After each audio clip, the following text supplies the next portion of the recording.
दोस्तों 4440 एम्पलीफायर चालू नहीं हो रहा है, सेट ऑन नहीं हो रहा है, ब्लूटूथ पैनल में भी लाइट नहीं आ रहा है, तो इसको कैसे रिपेयर करें बिल्कुल जीरो लेवल से आपको इस वीडियो में बताने वाले हैं। तो इस वीडियो को आप लास्ट तक जरूर देखिएगा। 4440 एम्पलीफायर ऑन नहीं हो रहा है तो सबसे पहले इसका पावर प्लग को आपको चेक कर लेना है। इसका पावर प्लग ये है, इसमें अलग से लगाया हुआ है, इसको देख लीजिएगा कहीं इसका वायर कहीं से टूटा हुआ तो नहीं है, कहीं कटा हुआ तो नहीं है, ये पहले आपको चेक कर लेना है। इसके बाद ये प्लग को दूसरा लगाकर भी आपको देख लेना है। इसके बावजूद भी इसमें अगर लाइट नहीं आ रहा है, ऑन नहीं हो रहा है, तो फिर इसको खोलना होगा। खोलने के लिए साइड में स्क्रू दिया हुआ रहता है, तो स्क्रू को खोल लीजिएगा। इसको पहले से हम खोल के रखे हैं, तो यहाँ पे इसका ऊपर वाला कवर को हटा लेते हैं। इसके बाद में इसमें एक ट्रांसफार्मर रहता है, इसको चेक करना है। ये भी खराब हो जाता है तो भी ये सेट ऑन नहीं होता है। तो इसको कैसे चेक करेंगे, तो इसमें तो पहले से देखिएगा दो तार जोड़कर बाहर की साइड निकाला हुआ है। तो इसको चेक करने के लिए आप पावर प्लग से भी चेक कर सकते हो, यहाँ से भी चेक कर सकते हो। इसके लिए आप मल्टीमीटर लीजिएगा और मल्टीमीटर को यहाँ कंटिन्यूटी मोड यानी बजर मोड पे रख लीजिएगा और इससे चेक कीजिएगा। चलिए यहाँ से चेक कर रहे हैं तो बीप की आवाज आ रही है आपके सामने, यहाँ पे हम रख के दिखा दे रहे हैं ताकि आप अच्छा से चेक कर पाइएगा। अब देखिएगा मल्टीमीटर में एक बता रहा है, तो इसका दोनों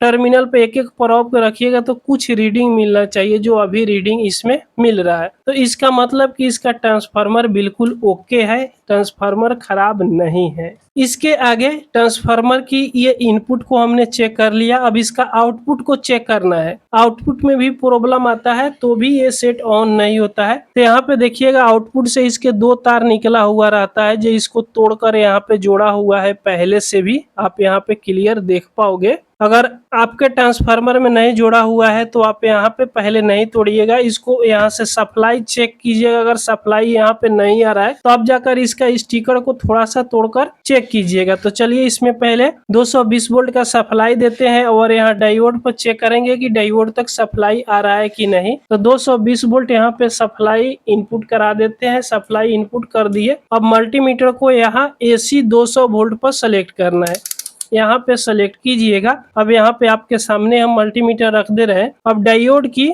देखिएगा ये बीच वाला दोनों पॉइंट है, तो एक एक पॉइंट पे एक एक प्रोब को यहाँ पे रखकर चेक कीजिएगा। देखिएगा इस तरह चेक कीजिएगा, तो इसमें 12 वोल्ट के करीब मिलना चाहिए, जो अभी देख सकते हो इसमें 8 वोल्ट मिल रहा है। तो कहीं ना कहीं इसका IC या कोई और कंपोनेंट शॉर्ट कर रहा होगा। तो यहाँ पे तो सप्लाई मिल रहा है, तो ट्रांसफार्मर यहाँ पे जोड़ा हुआ है। अगर आपके एम्पलीफायर में यहाँ पे सप्लाई अगर नहीं मिल रहा है, कम से कम यहाँ पे 12 वोल्ट सप्लाई मिलना चाहिए। अगर नहीं मिल रहा है तो यहाँ से इसका स्टिकर उखाड़ कर ये वायर में अधिकांश कार्बन लग जाता है तो भी यहाँ पे सप्लाई आउटपुट नहीं करता है, क्योंकि आजकल ये जितने इस प्रकार की एम्पलीफायर है सभी में यहाँ पे एल्युमिनियम का ही ट्रांसफार्मर मिल रहा है, जिसके चलते कुछ दिन के बाद में इसमें सप्लाई नहीं आता है। इसके बाद में इसका आउटपुट में चेक करना है, यहाँ पे आउटपुट का पॉइंट है और यहाँ पे भी, तो आउटपुट में भी देख लेना है कि कितने वोल्ट सप्लाई मिल रहा है। तो ये AC में चेक करें इसलिए ज्यादा बतला रहा है, तो यहाँ DC में 20 वोल्ट की रेंज पे सेलेक्ट कर लीजिएगा। इसके बाद यहाँ पे चेक कीजिएगा तो 10.87 बता रहा है, यानी फिर भी सप्लाई कम मिल रहा है। तो सबसे पहले यहाँ पे देखिएगा एक रेगुलेटर IC लगाया हुआ है, जो क्लियर आपको देखने को मिल रहा होगा। ये वाला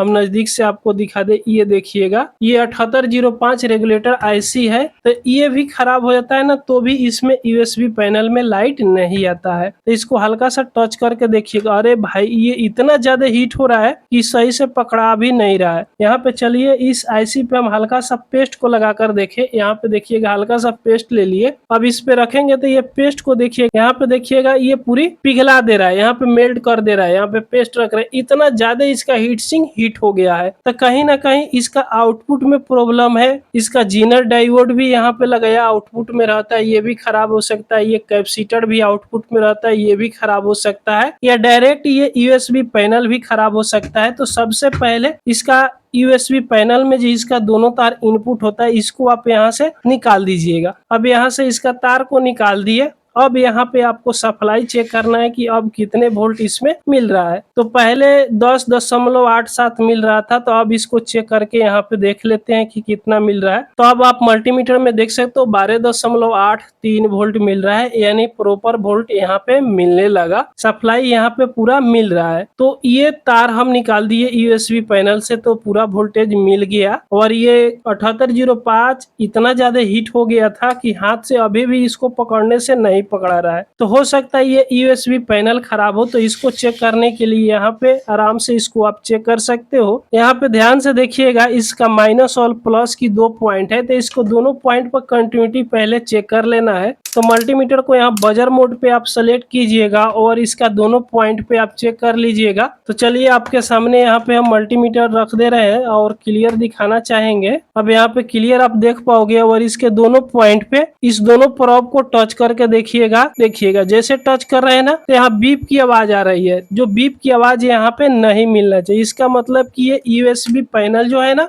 शॉर्ट कर गया है। शॉर्ट करने के चलते इसमें सप्लाई नहीं आ रहा है। दूसरा कोई प्रॉब्लम तो हमको अभी नहीं दिखा है, बस यही शॉर्ट दिखा है। अब यहाँ पे जो ये 5 वोल्ट सप्लाई आउटपुट करता है 7805, इसको भी चेक कर लेना है, तभी जाकर इसमें दूसरा कोई यूएसबी पैनल लगाइएगा। तो इसको चेक करने के लिए मल्टीमीटर को यहाँ डीसी 20 वोल्ट की रेंज पे सेलेक्ट कर लीजिएगा और इस वायर में आप पहले चेक कर लीजिएगा कितने वोल्ट मिल रहा है। तो यहाँ पे चलिए हम चेक करके आपको दिखा देते हैं कि ये कितने वोल्ट मिल रहा है। अगर 5 वोल्ट मिल रहा है तभी जाकर इसमें आप दूसरा यूएसबी पैनल लगाइएगा, अगर ज्यादा मिल रहा है तो नहीं लगाइएगा। तो यहाँ पे आप देख सकते हो मल्टीमीटर में 5.05 वोल्ट मिल रहा है, तो बिल्कुल ठीक है। अगर यहाँ पे 12 वोल्ट सप्लाई आउटपुट हो रहा है तो फिर इसमें दूसरा कोई भी यूएसबी पैनल नहीं लगाइएगा, नहीं तो हो सकता है वो भी तुरंत खराब हो जाएगा। तो इसमें अब लगाने के लिए हम एक यूएसबी पैनल लेंगे नया, ये इसमें रिमोट उमेट सब मिलता है। तो यहाँ पे यूएसबी पैनल लेंगे, वायर भी रहता है, आप देख सकते हो। तो वायर तो खैर इसमें जोड़ा हुआ है, वायर खराब नहीं होता है। तो यहाँ पे चलिए हम लगा लेते हैं इसको